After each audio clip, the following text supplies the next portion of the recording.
We are live. Wow, this is crazy.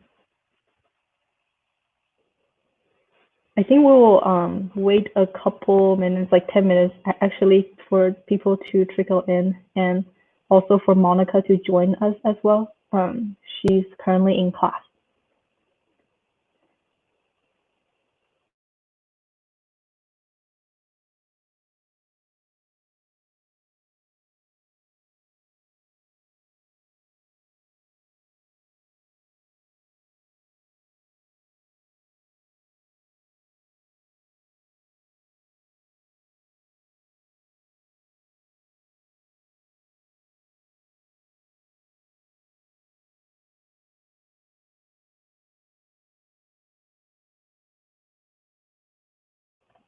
Do you guys think I should put the social media page first or this page?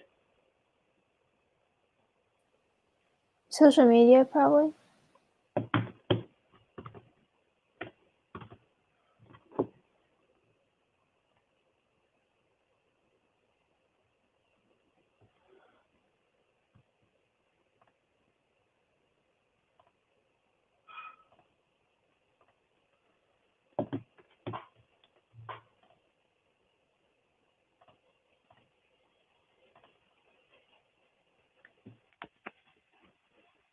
We will start in probably either at 7:05 or 7:10, probably.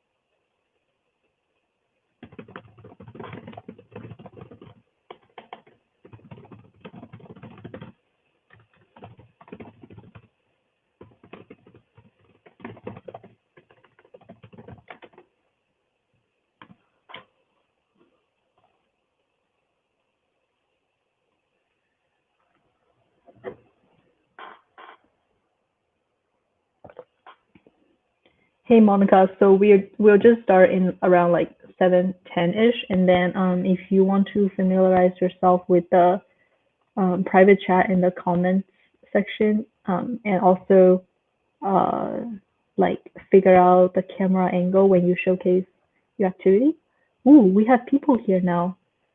We will start in a few minutes to just wait for people to trickle in, but welcome to the live stream.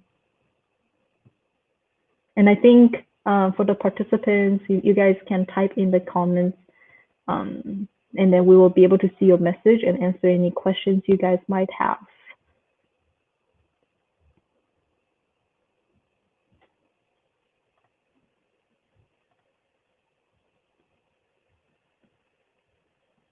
Hello, we are doing well. How are you doing?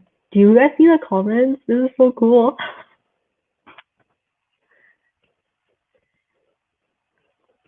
Okay, we'll start in probably in 2 minutes then.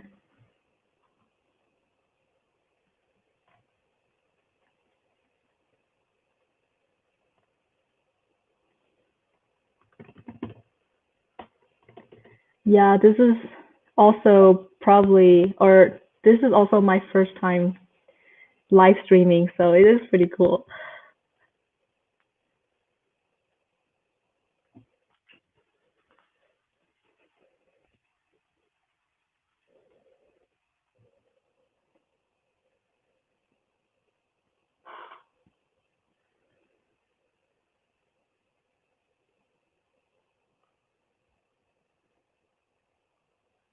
So if you guys are, if you guys want, please also follow us on all these social media platforms. We consistently post good content.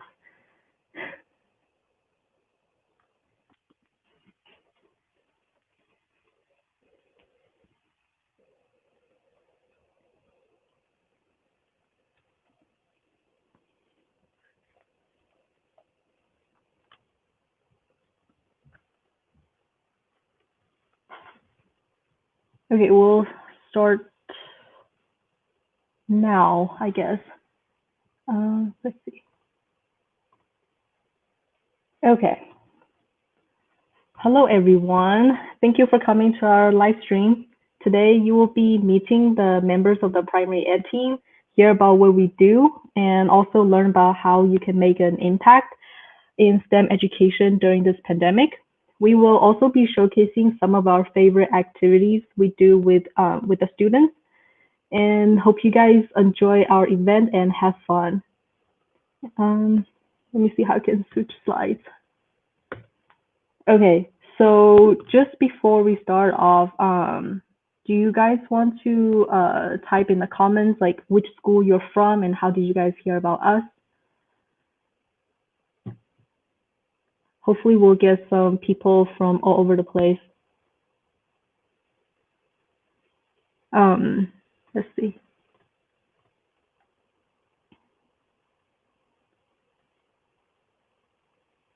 So I guess just to start us off, my name is Jane. Oh, you're from Florida State University? That is pretty cool. Oh, wow. Yeah, we did send quite a few flyers out. Yeah, good to see you guys here. Okay, so just to start us off, my name is Jane. I'm a fourth year neurobiology major from UC Davis, and my goal for after college is to attend a medical school and become a physician. And that is actually one of the reasons why I joined Bit Project, which is that I think as a future healthcare professional, it is really important that we are able to break down the really complicated sciencey language into a language that most people can understand. And as a physician in the future, I'll have to break down like the patient's conditions with the patient to help them understand what they're going through and how as a physician I'll be able to help them get better. And another reason why I joined the project is that I think lecture-based learning should be really fun and interactive. And I know a lot of students, even in college, are struggling with just lecture-based learning and like that. And I think we can definitely do something about that. And last reason, or last of many reasons, is that I think the Bit Project's mission really aligned with one of my goals, which is to work with the underserved community. So let's see. So what is outreach? I think from the flyers you guys all got, the term outreach is probably there a couple times. So the primary ed team is a team of very passionate undergraduate students who develop hands-on curriculum for K to fifth graders. And our and our goal is to inspire the next generation of scientists. And as you can see in the video on the screen, this is actually taken from one of our weekend in-person programs prior to the pandemic. So, during some weekends, such as Saturdays, the young students will come onto our UC Davis campus, and then we'll teach them like a variety of STEM subjects such as biology, chemistry, physics, and like tons more. And then they will get to build their own project and then test it out in person as well. And that was a really great chance for the college students to also get involved and give back to their community. And we plan to continue doing that in a virtual style during the pandemic.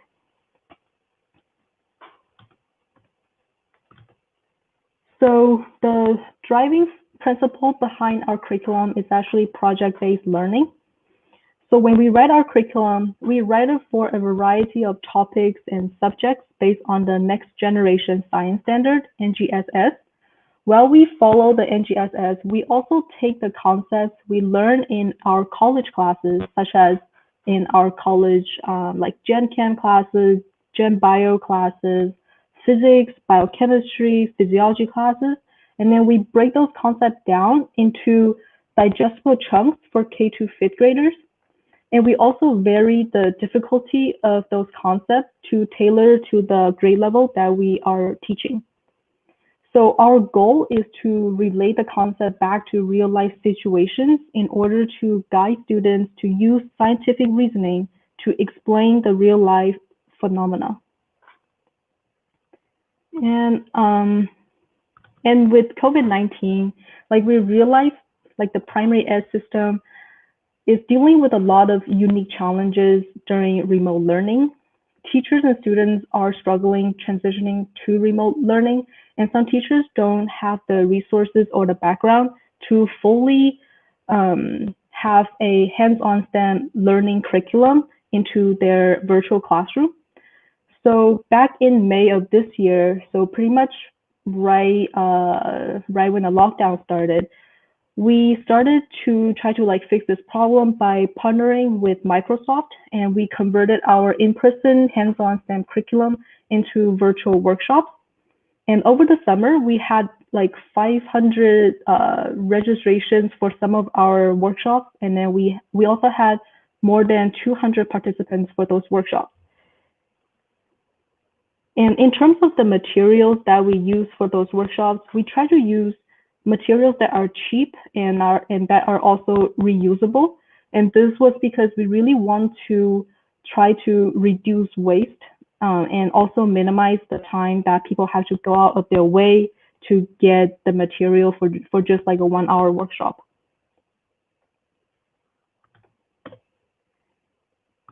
So moving forward, starting next year, we will be moving into virtual classrooms because we learned that schools in underserved communities are really affected by the pandemic due to the lack of funding and resources, and we want to do whatever we can to help those in need.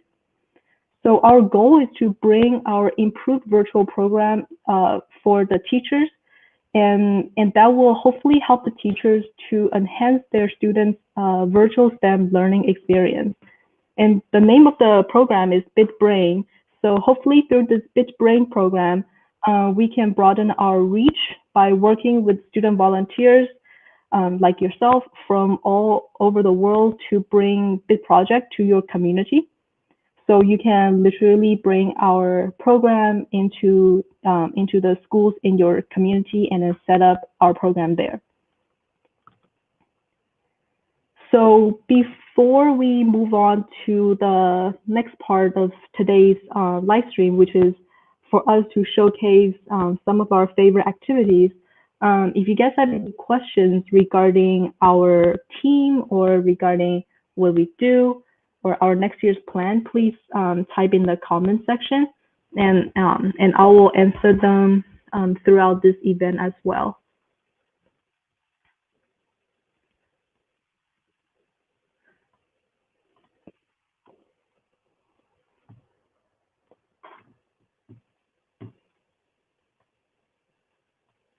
And we also have a Discord server, I think that's what's called. And then we'll send a link. So we'll send a Discord link in the chat later on. And Shreya, oh my God. So how do you get involved? There are many ways to get involved. You can become like a workshop volunteer, or you can become a curriculum developer. Are there any certain applications for the volunteer positions? For just volunteering at the workshop, there's no like a extensive app, but you will have to fill out like an Airtable form so we can keep track of who's volunteering with us. And Lily, if you're in the Discord channel, can you help to send a link of the Discord channel to the chat? Yeah, I can. Okay, thank you, Lily. Okay, so yeah, thank you. Yeah, I think this is a really like I feel like even next year this can still be a great virtual program to continue as well. Okay, so if you guys have more questions, feel free to type them in the comments, and then we can all talk about them toward the end as well. So now we can move on to the more exciting, hopefully, part of this live stream. So Okay, hopefully you guys learn a bit more about what we do now and how you can get involved. So for the next part, which is our project showcase time, so the members of the primary ed team will be introducing themselves, and then they will be also introducing their favorite project that they worked on, and those projects have been also like carried out over the summer. So hopefully you guys like those projects, and then please pay attention to those projects because at the very end, you guys will all get a chance to vote for your favorite project, and like the reward for the winner will be like 1 to 2 boba drinks depending on our funding, and then we will give that to them once the pandemic clears up a little bit more. So you guys will all be able to take a vote, and then I will be the moderator, and I will try to be unbiased because I also have a favorite project. So we will base it all from the comment section to see which project gets the most mention. Okay, first up, let's welcome Winnie. Hey, my name is Winnie. I am a second-year applied math major at UC Davis. I got involved in BIT and in the primary ed team by first seeing a flyer that says like we inspire the next generation of scientists and engineers. And I just got really interested and applied for it because like I wanted to inspire more people to be interested in and engage in STEM in a way that's they think it is interesting and they wanted to do it, not just thinking that like STEM is hard and scary by just hearing it. Yeah, and I'm going to introduce like my favorite activity called hoop glider. And this is like the model of the hoop glider that I made. And in this activity, students will make their own hoop glider from like 2 different sized of paper loops taped on each end of a straw. And in the process, they will be introduced to the forces such as lifts and gravity that's helping objects fly. And I just wanted to introduce like a small portion of this activity today. And this activity start by asking students to jump in the air to see how long they can stay in the air. Like most of the answers are going to be like around 1 to 2 seconds. And we start to ask them like, why do you think that you can't stay in the air longer? And they might like give in different answers, and we're going to give them a little sense of like it's something to do with gravity. In the physics class in college, we learned the definition of gravity as a force of attraction that exists between two masses. But like if we threw that definition to the kids, they might just be shocked and thinking that's like, what are you talking about? Like, what are masses? We wanted to like describe gravity in a way that K-5 grades could understand. So we kind of convinced the definition into some force that pulls us toward the ground, which is like much easier to understand. We just gave them like a heads up about what gravity do to us and do to other flying objects, and they're going to actually test it out and explore it by themselves using the hoop glider. Okay, like the hands-on portion start by like they're gonna build their own hoop gliders. Then they're going to like test it out by flying it from different positions. And I'm going to test my hoop glider right now. Like anyone who has it with me could also do it with me. So I'm going to do it with the small loops facing front first, and then I'm gonna test it with the bigger loop. And you could also do it with like an airplane if you have it. And I wanted to see like what will happen if I do it with the small loop facing front. Like for the airplane, you can just do it like in the right way and then do it like backwards to see what will happen. You guys can see. It actually flies really far. Let me go get it.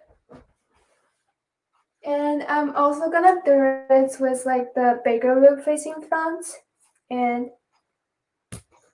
it's actually like fails, and I can make my observation that's like the hoop glider with the smaller loop facing front is gonna flying like better. So I can actually see that's for my observation.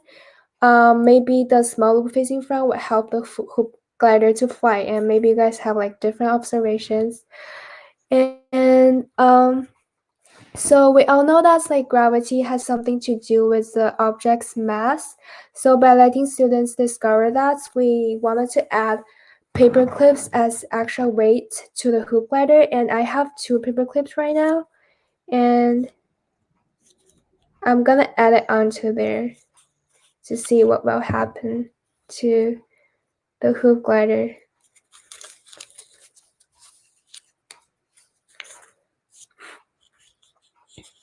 So I have 2 right here. One is white and one is red. And I'm gonna do it again with this on it. And I actually discovered that it's actually like flies a little bit like faster than the hoop glider without the paper clip, and it's gonna stay in the air shorter. So now we can see that like the hoop glider with the paper clips or with actual weights is gonna stay in the air shorter than the hoop glider without it. So we can relate it back to the question we asked at first, like why you can't stay in the air like longer. And we can actually answer that right now, like because we're like really heavy, or like something like related, like we're really heavy. If like you're heavier, you tend to have like more gravity force that's like pulls you toward the ground, like you're more unlikely to stay in the air. So like that's why we can't stay in the air like for that long. Like same for the hoop glider, like with the actual weights they're gonna stay in the air shorter. And in the real activity, they're also going to make a paper airplane and compare it with the hoop glider. And in each process, they will like make observations and have a conclusion at the end of like what works best for the hoop glider to fly. Like for me, this activity is like arranged like an easier version of the experiments we do at college, because we kind of like start with a question and with different observations occurring during the process, and it leads to like some conclusion. And for this like activity, the materials are really like easy to access at home, such as like we have straws, paper clips, paper, scissors, ruler, and tape. Since I kind of just got involved in the primary ed team starting COVID-19, so I haven't really been to a classroom setting about this activity. But I believe it would be like so much more fun to do it in a classroom setting with a lot of people like testing their hoop gliders together. Yeah, that's my favorite activity. Thank you, Winnie, for sharing her activity. And yeah, like I think hoop glider is like one of the funnest projects to build because it takes like what 2 minutes, and then you can compete it with your friend if your friend builds like a paper airplane. Yeah, so I thought that was pretty cool. So just a recap for those who just joined, we are currently showcasing some of our favorite activities that we wrote and we built, and at the end, you guys can vote for your favorites, and then like the winner will get boba drinks perhaps. Yeah. So that was Hoop Glider. Let's see. Next up, David. Awesome. So that was a really cool project by Winnie. I agree that it's a super cool activity because you can even make different modifications. And to introduce myself, I'm David. I'm a 4th-year managerial economics major, also at UC Davis. I joined BIT Project last year through an in-person recruitment event where we went to a local elementary school and showcased a few activities. And during this time, I was able to see how passionate or how the kids' eyes lit up when they were able to do a hands-on activity. And this inspired me to join BIT Project because it really truly believes in empowering students with STEM education and making STEM education possible. Even in the past 6 months, as Jing mentioned, through our collaboration with Microsoft in Santa Clara, California, it's been really cool to work with the Microsoft staff to continue to deliver these lesson plans online. And as a curriculum developer, it's super fun to be able to showcase some of our creativity in designing lesson plans that will be appealing to children. So My lesson plan that I got to build over the summer was called Cloudy Days, which covers an introduction to biology and earth sciences. And on the next slide, we'll see some of the main questions that we want to showcase to the children, which is understanding how the water cycle leads to cloud formation. This will allow them to understand the main components of how clouds are formed through evaporation, condensation, precipitation, and then collection. They'll be introduced to the three main types of clouds, which are named after Latin prefixes or suffixes: stratus, cumulus, and cirrus. And lastly, the most advanced question we'll have for them is to begin to introduce the idea of how climate change can actually impact cloud formation and therefore weather patterns. So I actually have the model that the kids will be building using simple cotton balls, tape, and a marker. So thank you for the full screen. This is how it kind of looks like.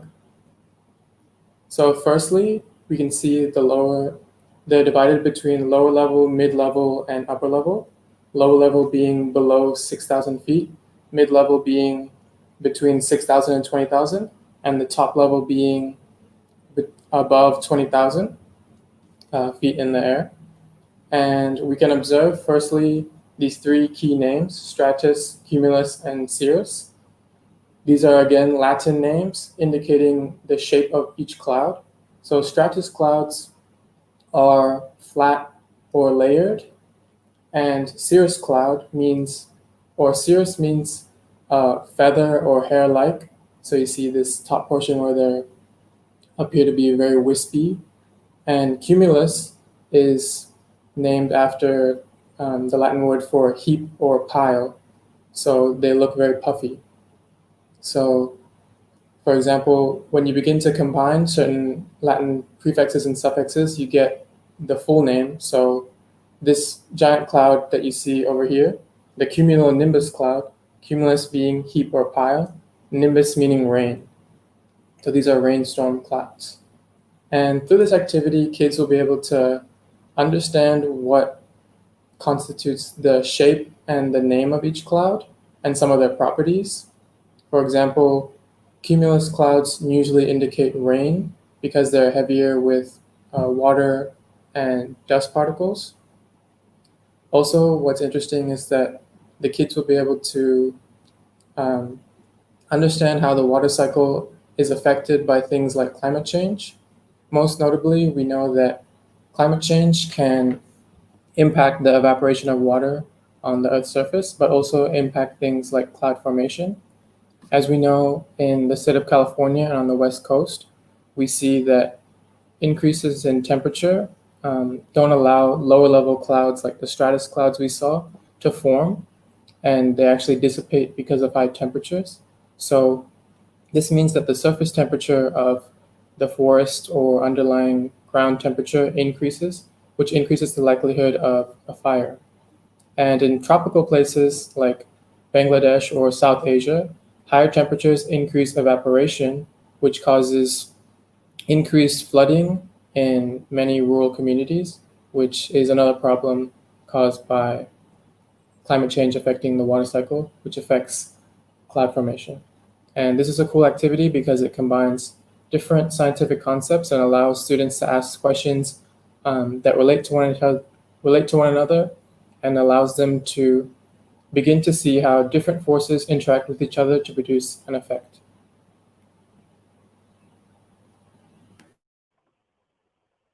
Thank you, David, for that great presentation. That was a really impressive model, I must say. Like for me personally, when I see clouds, all I see is like marshmallows. So I never knew that clouds can be like so cool and like so many shapes. And also I thought it was a really great idea to combine the topic of climate change while teaching them about like cloud formation. So hopefully you guys got to see David's wonderful cloud formation model. And please keep that in mind while you vote for your favorite project at the end of the showcase. Let's see. Oh, next up, let's welcome Monica. Hi everyone, my name is Monica. I'm a second-year biology major at UC Davis, and I decided to join BIT Project because I love science. When I was in elementary school and middle school, I had the opportunity to get involved in some amazing science experiments in my science classes, like building baking soda volcanoes and building robots. And this is what really inspired my interest in STEM at a young age. So I joined because I wanted to be able to give this opportunity back to other students. So the activity I want to show you guys today is human body paper. This is what the model looks like. So basically what we tried to do is we showed students what the 6 most vital organs in the body are. And it is the brain, the lungs, the heart, liver, stomach, and kidneys.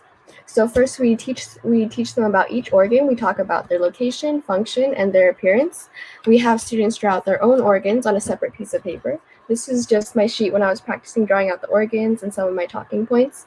And then each student will cut out their organs and tape them back onto a paper cutout of the top half of the human body.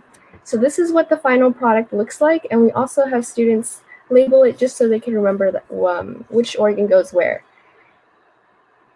So some of the concepts we teach in this activity include human anatomy, and it relates to some of the college level classes we take, like NPB, which stands for neurobiology, physiology, and behavior, and biology classes. And how we scaled this down to elementary school students is that instead of including all the major processes in the human body, we broke it down into what is most important for the body to function. And this came down to these 6 organs. So we tried to introduce them to the basics of what each organ does, where it belongs, and why it's important, to give students just a basic intro to human anatomy while still getting to create a fun arts and crafts project. So if you can see on the slides, those are just some of the models that some of our students made during our Microsoft event. And the materials for this event is pretty small. It's just paper, scissors, and coloring materials. And these are common household items, so students can really, if they don't have the exact type of materials we use, like the paper or the same coloring materials, they can use whatever craft materials they have in their house. And we did do this activity during our summer virtual STEM workshop with Microsoft. It was really successful. We ended up having a lot of attendees. I think we had over 120 attendees from all over the world, which made for a lot of engagement in our Q&A. We found that students were very curious in the human body. They were really engaged when we were giving them a lesson plan. They asked a ton of questions. They even requested that we do more workshops going more in detail about the body. And we also learned that they really enjoyed fun facts. They got really excited when we mentioned fun facts like the stomach can produce acid to digest your food. It really helped them keep them engaged in the lesson. And sometimes students even posted their own fun facts that they found online to share with other students during the lesson. Some of the difficulties we faced when we presented this lesson was that since everything is online and we have a lot of attendees, it could be kind of difficult to maintain that sense of that personal teacher-student connection. But our chat moderators really tried to respond to students' questions and kind of keep up a dialogue and chat with them a little bit so they could still have that kind of connection online. And since the materials are pretty light, it can be easily implemented into underserved communities without needing a lot of resources. So that's my favorite activity. Thank you, Monica. Wow, yeah, these models made by the students definitely look a lot. It just looks cooler than like a poster that I have on my wall that shows the muscles in the human body. Yeah, and personally, I really love physiology, as you guys will also get to know once I present my project. But yeah, so I've seen some comments on how fun they think this activity is, and I absolutely think so as well. And just to answer a previous question someone brought up, if some kids didn't have those materials, could they experiment with different objects with different masses at home? I think that was regarding the hoop glider activity, I think, or yeah. So sorry that I didn't notice that before, but yeah, that is definitely that's definitely a doable possibility, and that is what we aim for when we write our curriculum, which is to use the material that they can find in their house, or they can be substituted with something else. So yeah. Let's see. Oh yeah, okay. Next up is me. So as I said before, personally, I'm like a huge physiology nerd. So when I learned about the respiratory system in my physiology classes, I couldn't wait to tell my friends. Like I was like telling my friends like on Snapchat, and I was just Snapchatting them like the things that I learned, and then they're just like, what a nerd. And well, yeah, okay, whatever, you know. Well, so create a lung model is definitely one of my favorite projects to write. So while I did not have a chance to go to like the virtual workshop for this project, I was very involved in the writing the curriculum part. So when I learned about the respiratory system and the concept of negative pressure breathing, I really had a hard time just trying to understand what's going on based on the words on the PowerPoint that my professor showed. So like you can say, oh, like you can just watch like a video on how we breathe, and then that will help you to visualize this. But personally, I think building a model is so much just more in depth than watching a video, because the process of building a model really helps me to visualize what each part of the model represents, and then what is actually happening when I breathe in and out. And I think through this multimodal type of learning, like the students can really build those synaptic connections to help them understand what's going on. So if you can see, this is my lung model. Okay, this is my lung model. Hopefully you guys can see that. So this is far from perfect, but the two straws on top is supposed to represent just one tube, which represents the bronchi of our body, and then the bottle itself represents the chest cavity, and the balloons inside represents the lungs, and the tubes that are going into the balloons would represent like the bronchioles. So the concept of negative pressure breathing is quite simple when we get to visualize it. Oh, and I forgot to mention, like this part represents the diaphragm. So when we breathe in, we contract our diaphragm, which creates more room in our chest cavity, which will decrease the pressure in our chest cavity, which allows the air to rush into our lungs. So as you can see, if I pull this diaphragm balloon down, you can see the balloons that represent our lung inside the chest cavity, or the bottle, is actually inflating. So that represents what happens when we breathe in. And when we actively breathe out, which can be shown by me pushing up the diaphragm balloon up, you can see the lungs balloon inside like deflating. So that shows what's happening when we're breathing out. So personally, as a fourth year undergrad who is ready to get out of college, I still have a lot of fun building this really simple model.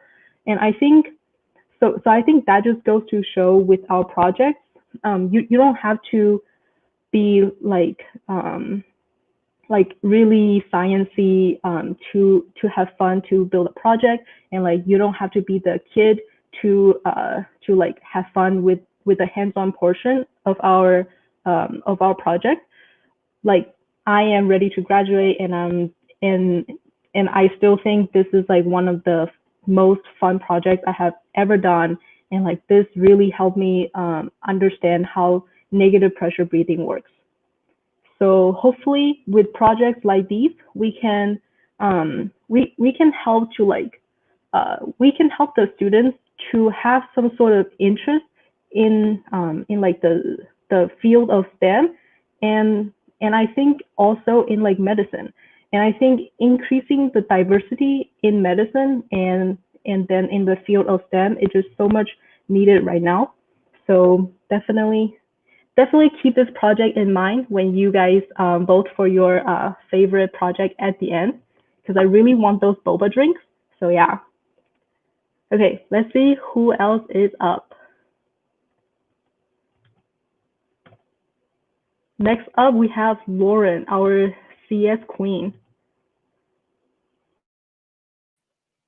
Hi, my name is Lauren. I go to Case Western Reserve University, which is in Cleveland, Ohio. And I'm currently a junior majoring in finance and computer science. The reason why I joined Bit Project was because I have always kind of had like a passion for education and like specifically with younger students. I actually like ran a coding camp.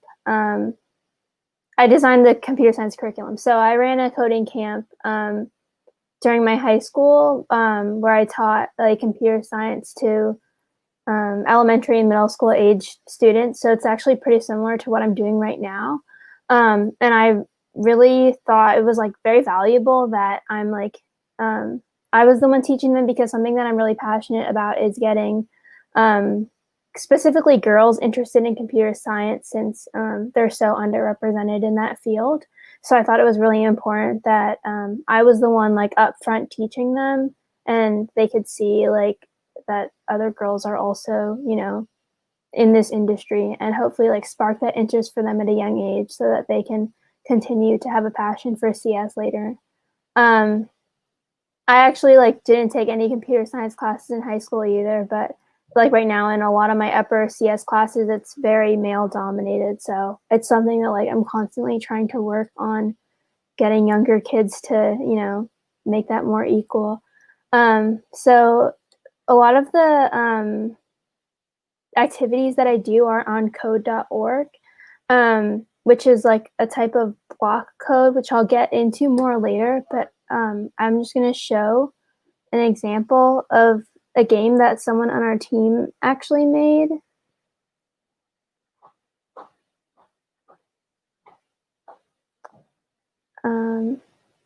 Okay, so yeah, someone on our team made this and they use Scratch. I don't know if anyone's used it before. I think some introductory college computer science courses actually use Scratch. But basically, like, you just don't want to get hit by the red balls and you can use the arrows on your keyboard to move. So like, I'll try this like once or I'm not very good at it. Oh, yeah. So it's a pretty hard game, but I don't know if it should be hard, but someone on our team made it, which is pretty cool. And with Scratch, we can actually look inside of the game. So if I click see inside,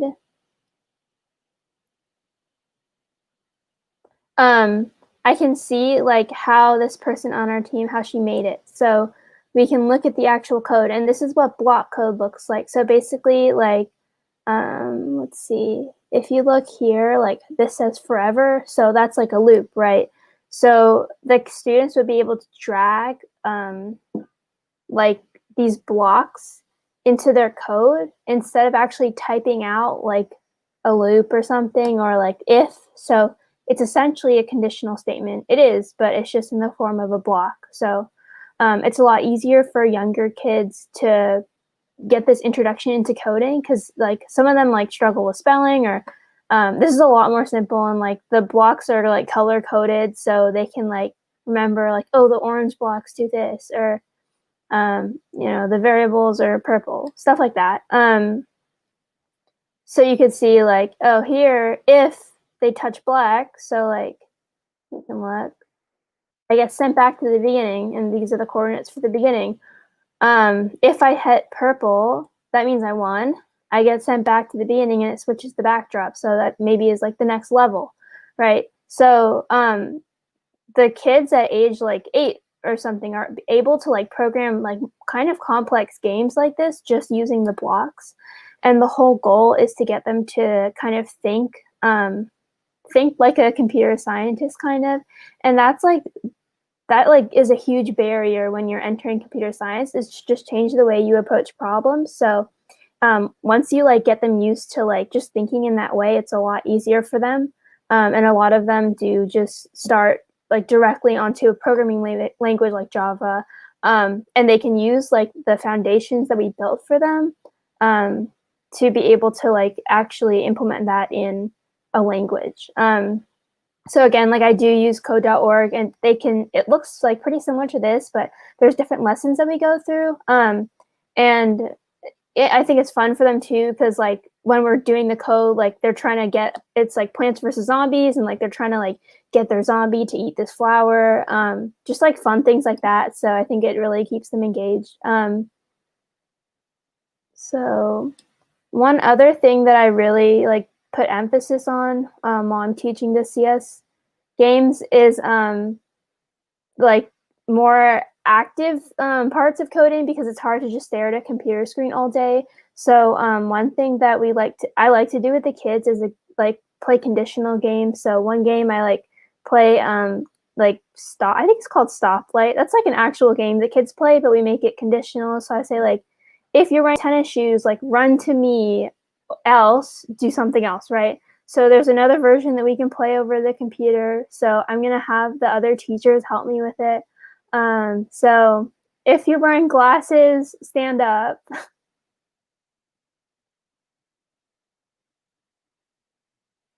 Cool. And then I could say like, if you're wearing a sweatshirt, clap twice. So like, so stuff like that, I like usually like to pair the kids up. Thank you so much for helping. But I like to pair the kids up and like have them like tell each other to do other things. One thing that I do, if like the kids have a lot of energy, I make them make like a whole dance routine, like just with conditionals and loops.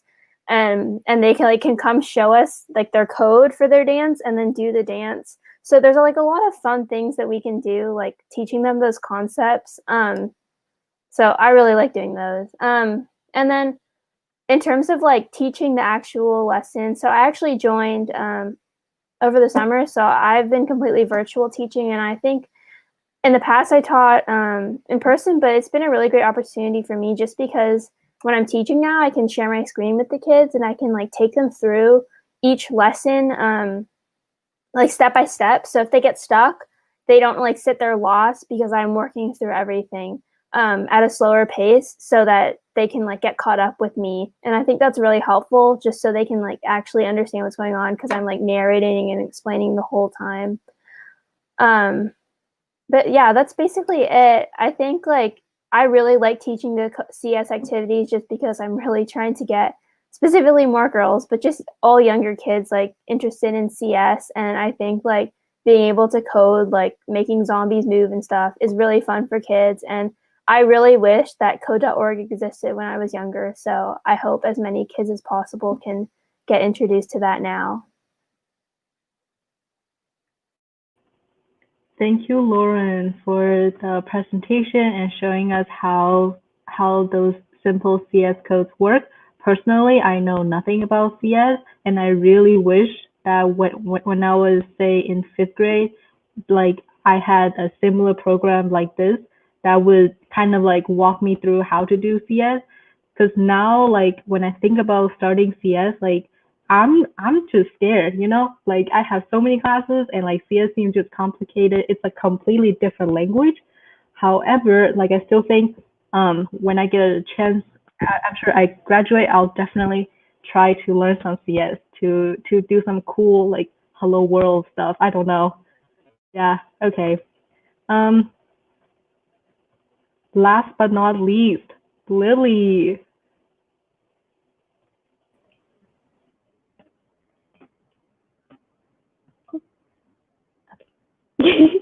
So, hi everyone, my name is Lily. I am a 4th-year biological science major at UC Davis. Prior to BIT Project, I've always wanted to join a science club, so I was sitting my linguistics class. And I saw that the College of Biological Sciences at my university was advertising a recruitment ad for BIT Project. So, like, I was pretty interested, and I would love to teach kids STEM concepts, because I didn't learn a lot about science back in my primary school, because my school focused on English and math. So I would love to share my love for science to the kids and help the community not go through the same experience I did. So moving on to my activity. In this activity, it's called Make Your Own Lava Lamp. So in this activity, we cover the chemistry behind polarity and density, and why water and oil do not like to interact. So I know like polarity and density are pretty tough words, and chemistry can be an entire new language where kids can't even understand, even with teenagers and adults. So what we do is that we start off by asking them what a lava lamp is and if they've seen one before. And then after that, we cover what density is and simply define what mass and volume are and give examples of what density is. Like, for example, we said a bowling ball would have high density and a feather would have low density. And then to make sure they understand the concept, we asked them for examples. After covering density, we went over polarity, and polarity is a pretty tough concept to define. So we did it step by step and covered what molecules were and what were charges. So I'm gonna show what the activity basically is with my webcam. Pretty good.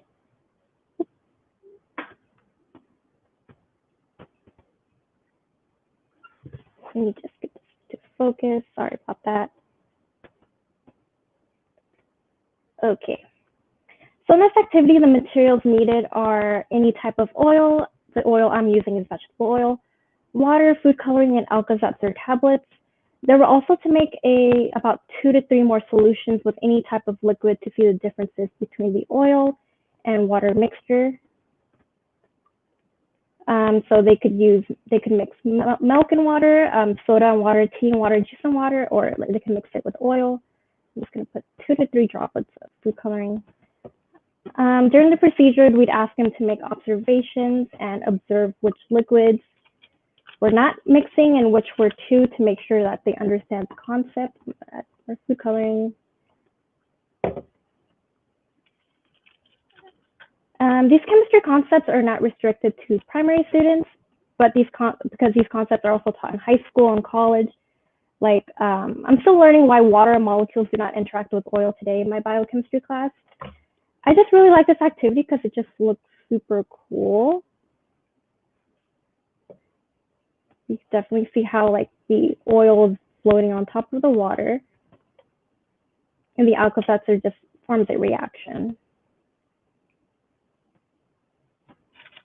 I kind of want to add the other Alka-Seltzer tablet in. Sorry, I'm doing this all in one hand.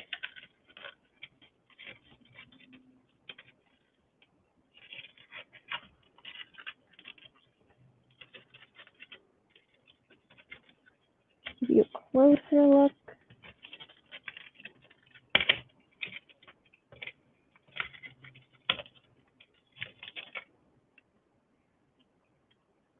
But yeah, I just think this activity is super cool. And then later on, you could see how after the reaction is done, you could see how the oil begins to float on top of the water, and there's a clear separation between the mixtures.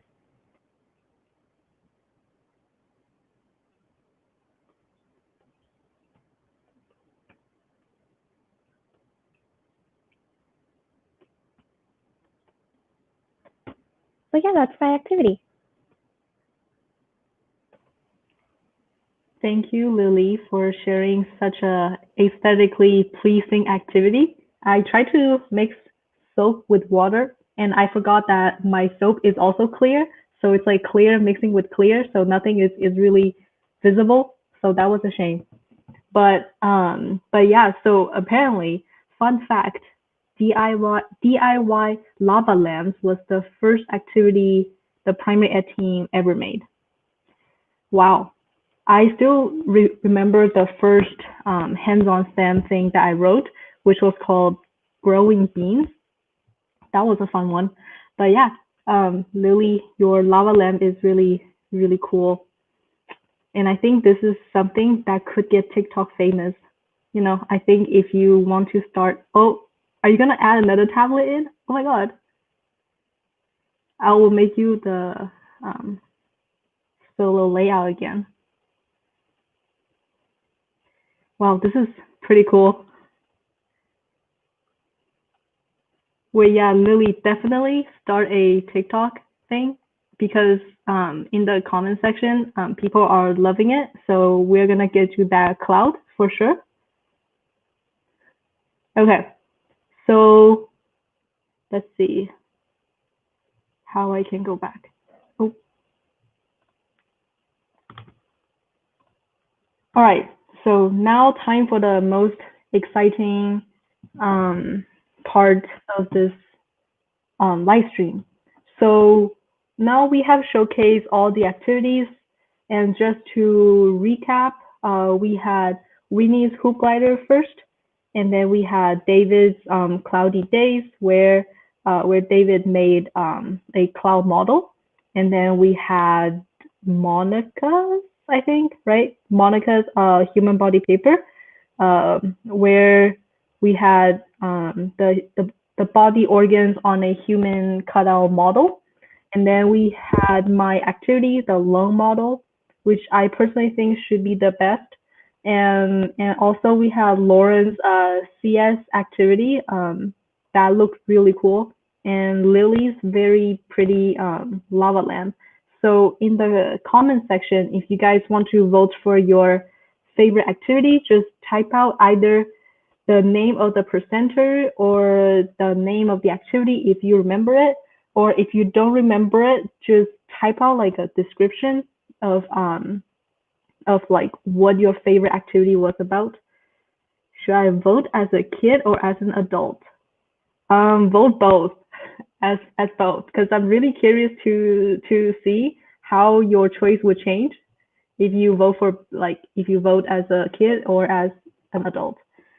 So I see that Lily has been really trying to get her votes, and I'm also trying to, remind you guys how cool this lung model is. And I have a lung model vote. Let's go.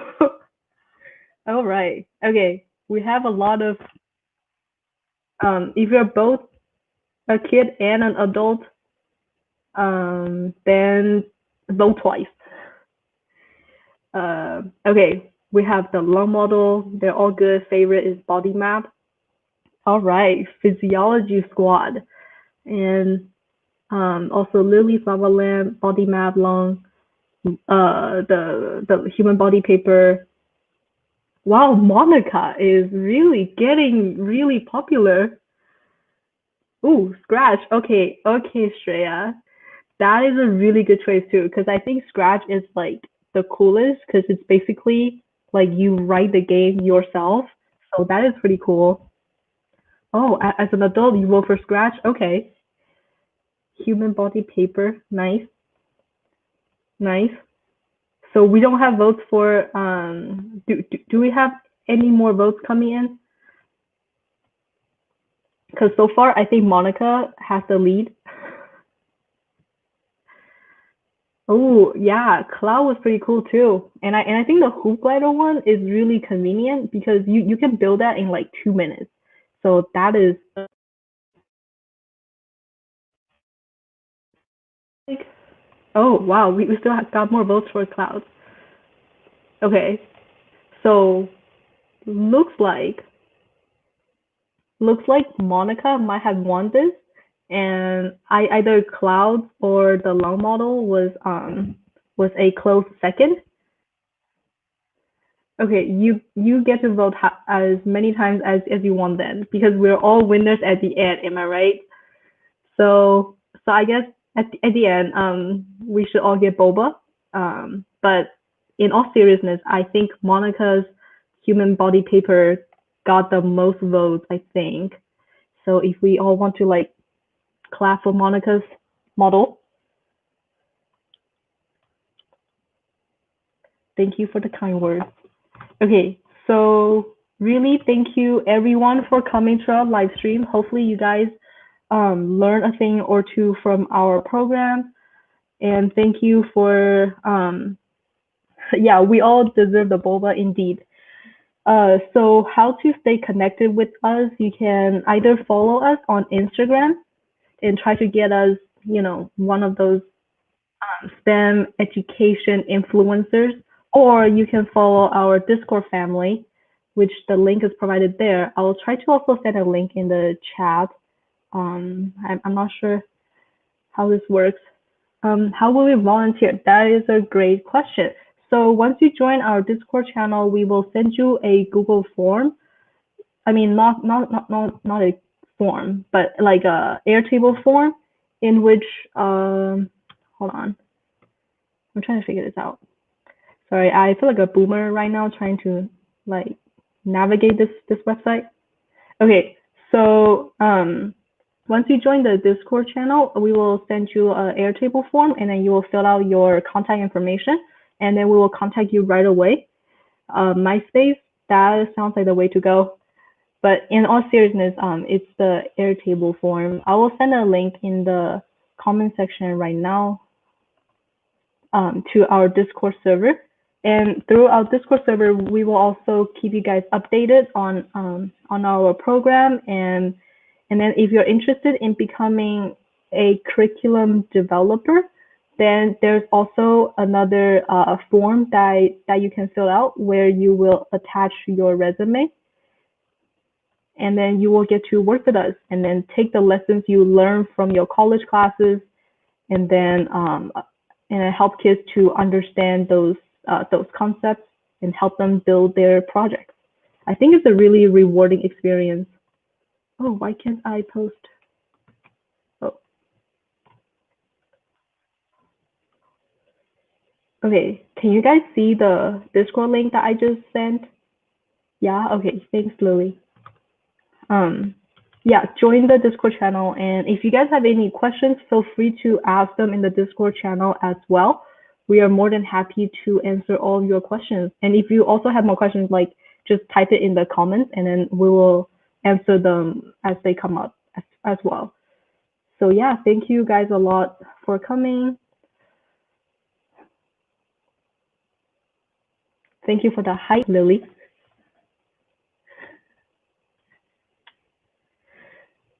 And I think for those of you who are still here, I think like the biggest pro of being part of the team is getting all the hype from all of the teammates. It's really like a family, you know? All right. All right, I'm gonna end broadcast now.